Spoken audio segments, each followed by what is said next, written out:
Betting నిషేధించాలి, అది ఇది అంటున్నారు జనాలందరూ. బెట్టింగ్ యాప్స్ వాళ్ళు ఎంత ఆఫర్ చేస్తారు తెలుసా. మన వాళ్ళు ఏంటంటే ప్రతిదానికి ఓవర్ ఎమోషన్ అయిపోతూ ఉంటారు, ప్రాక్టికల్గా ఎవరు ఆలోచించరు. ఇప్పుడు నాకు ఫ్రీగా డబ్బులు వస్తే నేను తీసుకుంటా. మనిషి అంటేనే స్వార్థపరుడు. ఇక్కడ గవర్నమెంట్ని బ్లేమ్ చేయడానికి లేదు. ఇప్పుడు గవర్నమెంట్ ఎందుకు చర్యలు తీసుకోవాలి, గవర్నమెంట్ ఎందుకు బ్యాన్ చేయాలి, గవర్నమెంట్కి వస్తున్నాయి కదా డబ్బులు. ఇన్ఫ్లుయెన్సర్స్ ఎవరైనా ఈ వీడియో చూస్తుంటే మీకు వస్తున్నాయి. ఇద్దరిని తీసుకెళ్ళి జైల్లో పెట్టే అధికారం అధికారులకి ఉంటుంది. మళ్ళీ బెట్టింగ్స్కి జనాలు బానిస అయిపోయి చనిపోతూనే ఉంటారు. అంత కర్మ ఎందుకు పట్టింది బ్రో?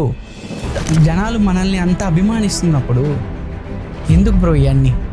ఇవంతా ఇల్లీగలే, మీరు చేసేంత ఇల్లీగల్ పనులే. అలాంటి వాళ్ళు మనం ఎందుకు మోసం చేయాలి చెప్పండి? సేవింగ్స్ చేసి ఇచ్చిన డబ్బులు ఎందుకు పెడుతున్నావు నువ్వు? ఒక విషయం గుర్తుపెట్టుకో బ్రో, ఇప్పుడు